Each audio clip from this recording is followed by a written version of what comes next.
Hello viewers, welcome to YouTube channel ultra learning. इसकी पिछली video में हमने एक्सरसाइज 7.3 के कुछ क्वेश्चंस को सॉल्व कर लिया था। आज हम उसके आगे के क्वेश्चंस को सॉल्व करेंगे। देखते हैं question number 10। A and B together can build a wall in 10 days. B and C working together can do it in 15 days. C and A together can do it in 12 days. How long will they take to finish the work working all together? Also find the number of days taken by each to do the same work working alone. यहाँ पे कह रहे हैं कि ए और B साथ मिलकर किसी वॉल को 10 दिन में पूरा करते हैं, बी और सी साथ मिलते हैं तो उसे 15 दिन में पूरा करते हैं, सी एंड ए जब साथ मिलते हैं तो उसे 12 दिन में पूरा करते हैं।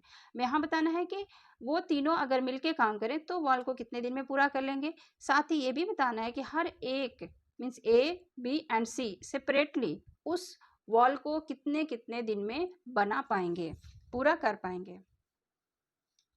क्वेश्चन में ए प्लस बी प्लस सी और सी प्लस ए का टुगेदर वर्किंग डे दिया हुआ है। हम इनसे इनका one day work find out करते हैं। ए प्लस बी किसी वॉल को 10 दिन में बना रहे हैं तो ए प्लस बी का वन डे वर्क होगा 1/10 पार्ट। बी प्लस सी उसी वॉल को 15 दिन में बना रहे हैं तो बी प्लस सी का वन डे वर्क जो होगा वो 1/15 होगा। ए और सी उसी वॉल को 12 दिन में बना रहे हैं तो ए प्लस सी का वन डे वर्क जो होगा 1/12 पार्ट होगा। अब इन सबको ऐड करेंगे, A plus B plus C and plus A plus C. यहाँ से 2 2 और 2 ये हो गए 6। सो ऐड करने पे ये A plus B plus C plus A plus C बनेगा और इस तरीके से हम इस पूरे का वन डे वर्क अगर निकालेंगे तो हमें तीनों को ऐड करना होगा। ये होगा 1/10 प्लस 1/15 प्लस 1/12। सॉल्व करेंगे तो एलसीएम 60 आएगा। डिवाइड और मल्टीप्लाई करने पे यहाँ 6 प्लस 4 प्लस 5 होगा। यहाँ देखिए A plus B plus C plus A plus, यहाँ पे हर लेटर जो है 2 बार आया है तो हम इस लाइन में इसको ऐड कर लेते हैं। Means 2a plus 2b plus 2c, 2 एक जैसे को हमने एक जगह कर दिया और फिर इस चीज़ को यहाँ से लिख देंगे 2a plus 2b plus 2c one day work equal to ये हो जाएगा। अब इसके आगे हम इसके स्टेप को जब लिखेंगे तो यहाँ भी हम थोड़ा सा चेंज करते हैं। तो यहाँ पे देखिए 2a 2b 2c 2 सब में कॉमन है तो 2 को कॉमन निकाल लेते हैं और यहाँ बच जाता है a प्लस बी प्लस सी का वन डे वर्क और ये जो वैल्यू होगी वो इनके सम के बराबर हो जाएगी। तो इनका सम आएगा 6 4 10 एंड 5 15। आंसर मिलता है 15/60। तो ये 2 ए प्लस बी प्लस सी का वन डे वर्क है 15/60। अब इस 2 को इधर से उधर ले जाएंगे तो हमें मिलता है A plus B plus C's one day work equal to 15/60। ये 2 इधर से मल्टीप्लाई में है, इधर आएगा तो डिवाइड में, मीन्स नीचे चला जाएगा। यहाँ पे 2 को 15/60 के साथ नीचे ले जाएंगे क्योंकि 2 यहाँ मल्टीप्लाई में था तो यहाँ डिवाइड में आएगा और 15 से 60 को डिवाइड किया तो 1 and 4 आया और यहाँ पे हमें मल्टीप्लाई करने पे 1/8 पार्ट मिलता है। मीन्स ए प्लस बी प्लस सी मिलकर उस काम को एक दिन में 1/8 पार्ट पूरा कर लेते हैं। तो अब इनका वर्क को कंप्लीट करने का टाइम क्या होगा, इसी 1/8 का रेसिप्रोकल हो जाएगा। सो हम लिखेंगे A plus B plus C can complete the work in 8 days. अब हमें निकालना है कि तीनों अलग अलग उस काम को कितने कितने दिन में कंप्लीट कर लेंगे। तो देखिए ए का वन डे वर्क निकालने के लिए अगर ए प्लस बी प्लस सी के वन डे वर्क में से हम बी प्लस सी का वन डे वर्क माइनस कर दें तो हमें ए का वन डे वर्क मिल सकता है। ए का वन डे वर्क निकालने के लिए अगर हम ए प्लस बी प्लस सी का वन डे वर्क लिखते हैं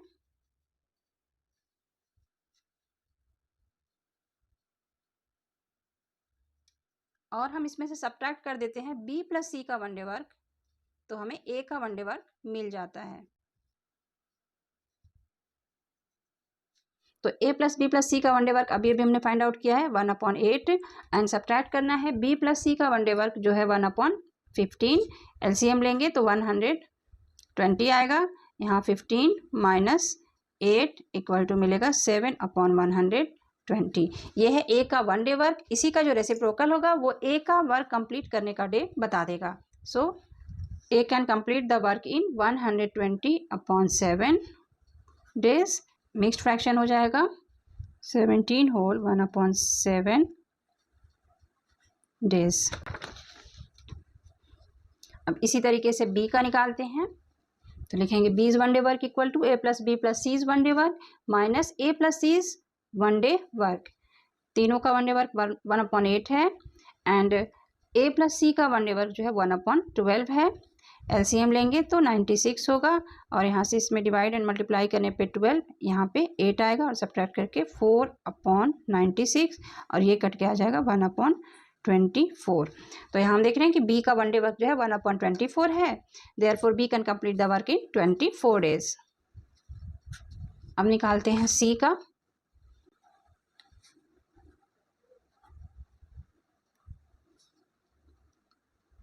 सी is one day work equal to होगा A plus B plus C, तीनों का one day work minus A plus B का वन डे वर्क। जिसका फाइंड आउट करना है उसका छोड़ के अदर टू का जो सम होगा उसको ही सब्ट्रैक्ट करते हैं।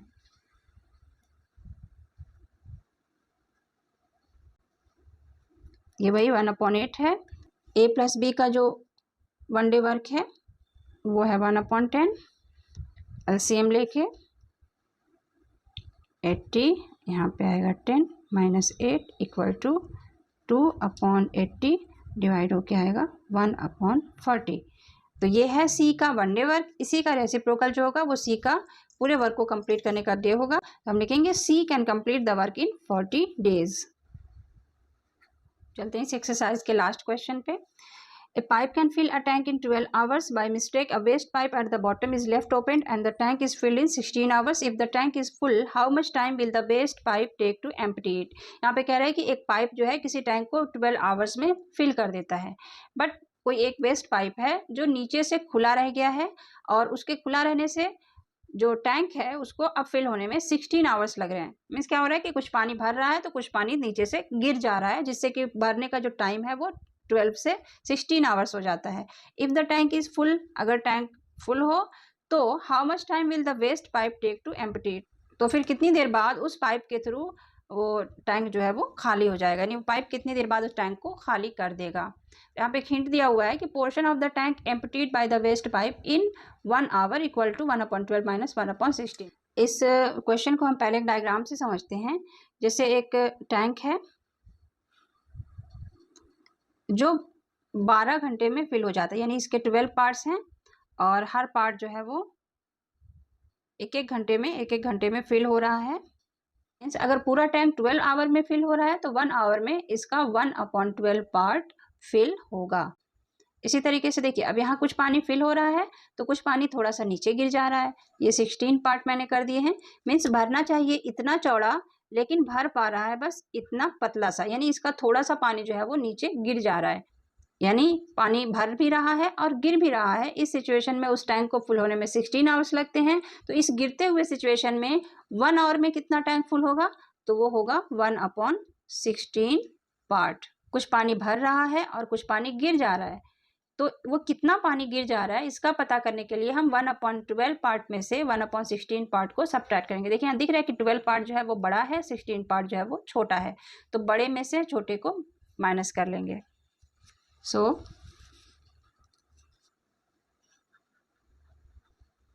ये सिर्फ समझने के लिए था, ये आपको बनाना नहीं है। Normally the tank fills in 1 hour equal to 1/12 part. Normal condition में वो 12 घंटे में फुल हो जाती है, तो 1 घंटे में 1/12 पार्ट फुल होगी। But due to open pipe, लेकिन खुले पाइप के कारण the tank fills in 1 hour equal to 1/16 part. खुले पाइप के कारण टैंक जो है 1/16 पार्ट ही फिल हो पाता है। तो कितना पानी जो है वो 1 घंटे में एम्प्टी हो जाता है, इसको पता करने के लिए 1/12 में से 1/16 को माइनस करेंगे। सो